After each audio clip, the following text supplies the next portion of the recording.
Hey class, I'm Mr. Thornton. You've got 14 days until May and I'm going to help you succeed in your GCSE. This lesson, coping with exam stress.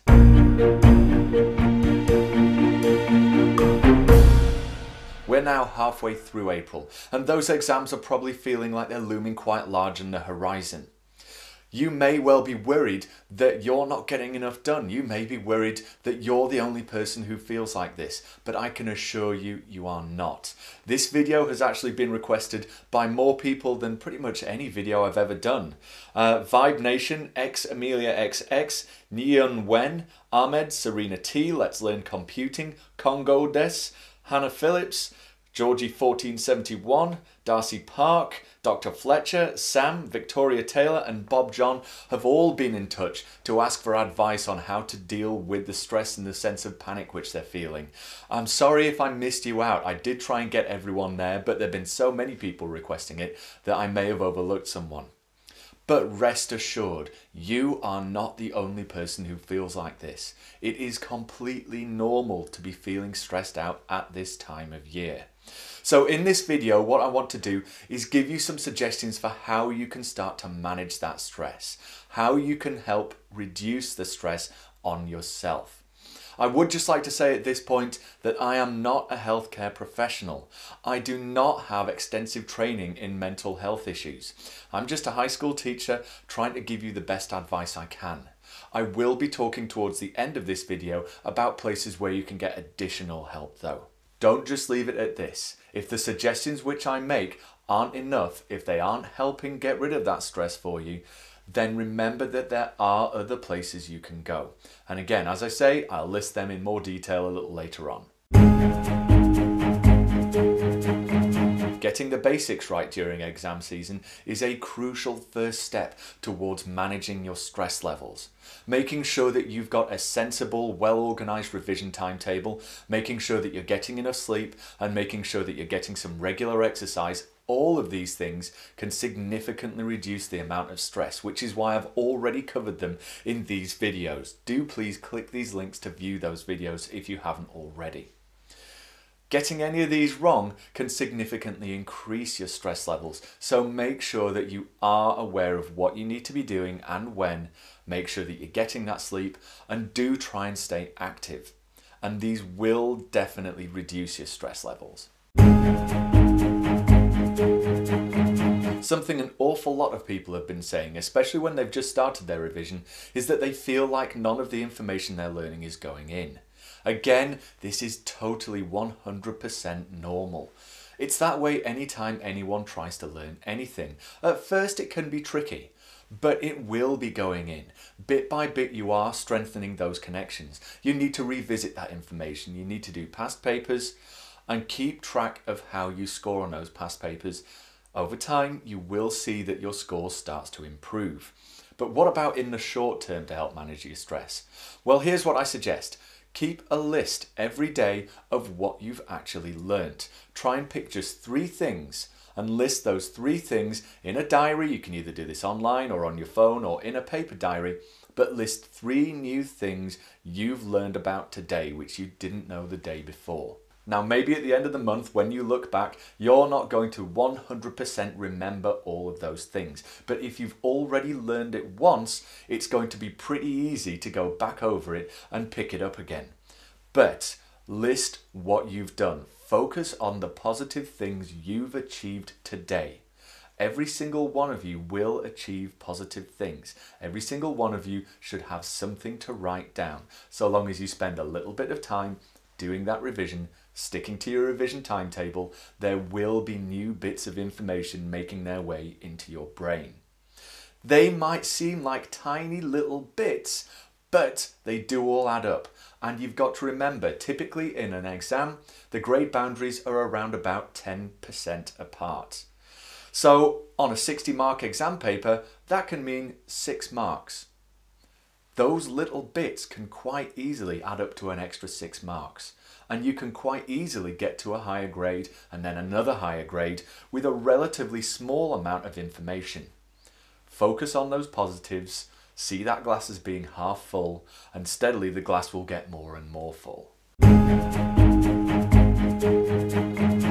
Everyone has a favourite subject at school, and then everyone has those subjects which aren't really their favourites. For me, it was always French. It was not my favourite at all. And here's what you tend to do when it's not your favourite. You tend to leave the revision of that particular topic and focus on the ones which you like. The thing is though, the subjects which you like are the ones which you probably already know the most about anyway. This is why a revision timetable which divides up the time evenly is really important, and it's important that you stick to it. Don't neglect those subjects which you don't particularly like. Remember, in a couple of months' time, you won't need to ever do those subjects again if you don't want to. But right now, you are going to have to make a final last push to get through them. You can do this. This will all be over soon, but it's important to focus on making sure that you get everything done, not just the things which you like. This is important because it's inevitable that you are going to have to sit and examine that subject which you don't like. If you do zero revision for it, if you procrastinate and avoid it, then you are going to be more stressed out than if you've actually done some work towards it. Now, maybe you're not going to be top of the class, maybe you're not going to get an A star, but if you've put in some effort, if you can improve your grades in that subject, if you know you've made the effort, you are going to sleep a lot better the night before that exam, and you're going to be a lot calmer when you go in. If you've totally neglected it, it's going to be more difficult for you to feel that way.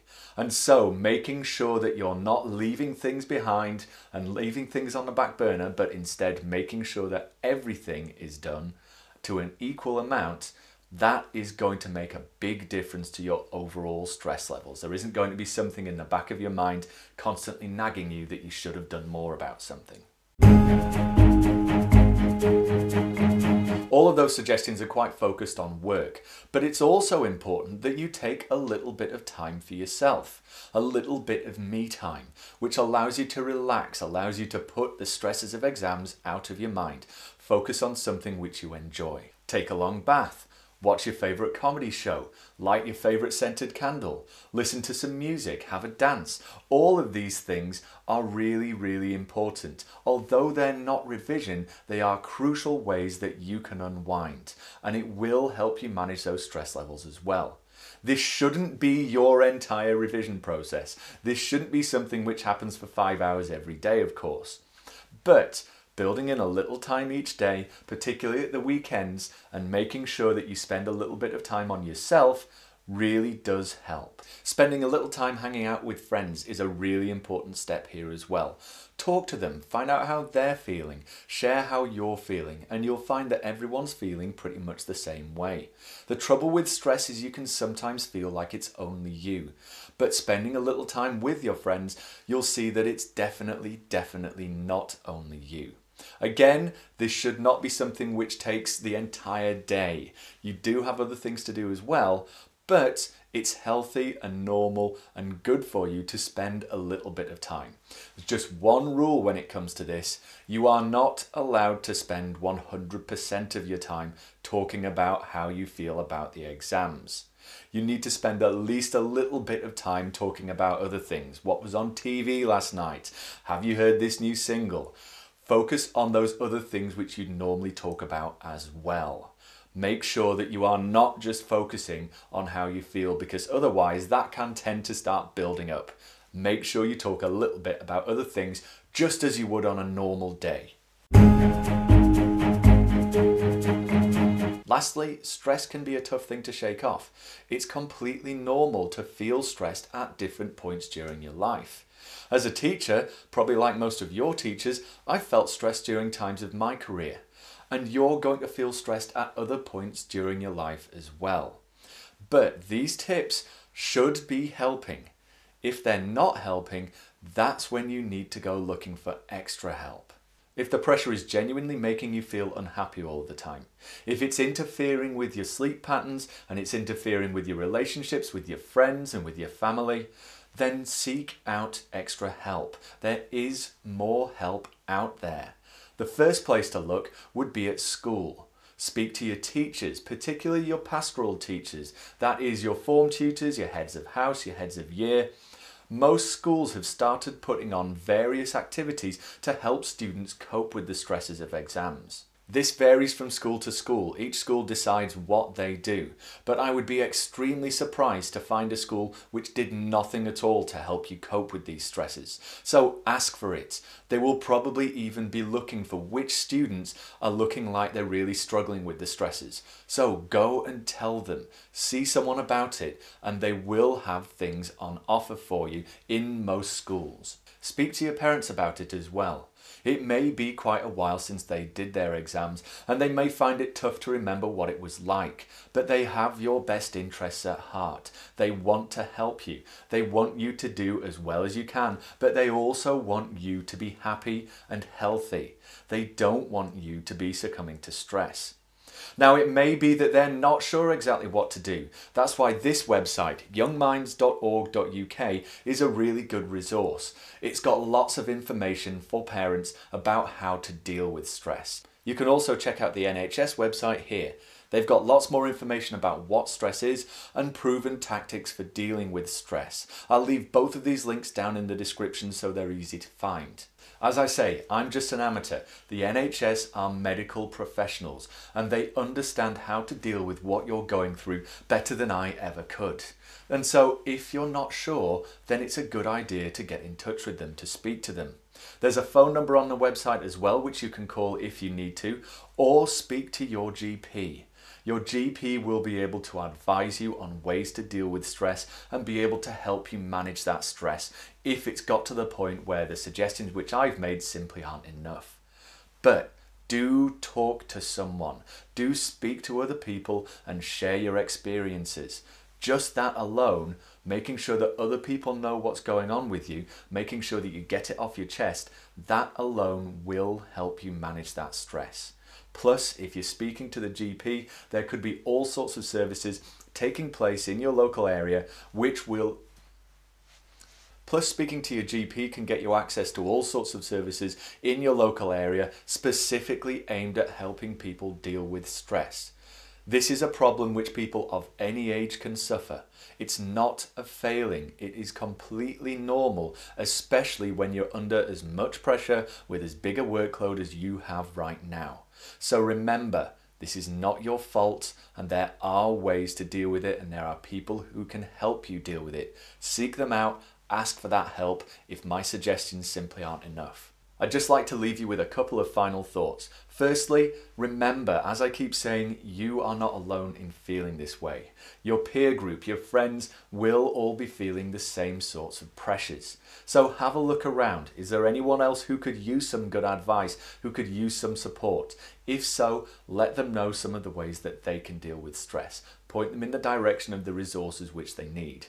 And finally, remember, pretty soon it's going to be the summer holidays. You get a nice long summer break before sixth form, you don't have any homework, you're probably not going to need to be going out to get a summer job, certainly not working full time like you will do if you're coming back from university probably.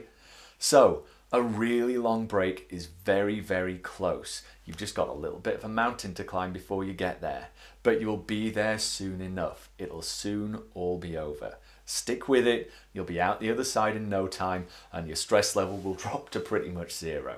If you've got any other suggestions for ways to cope with stress or you'd like to share any of your own experiences of stress, then do please leave them in the comments below so other people can see them. I hope that video really helped you. If it did, it really helps my channel when you like, subscribe and share these videos. Let people know I'm going to succeed in my GCSE. All the links and info for this video are in the description, and please let me know what you thought in the comments or on Twitter at Mr. Thornton UK, or use the hashtag #SucceedInMyGCSE. There are loads more GCSE science videos on my channel too. Here's another one which YouTube thinks you might find useful. You can click my picture just here to subscribe, click down there to check how well you understood with the Snap Quiz website and app, and you can click just here to get my revision guides. Good luck in your GCSEs everyone, and thanks very much for watching.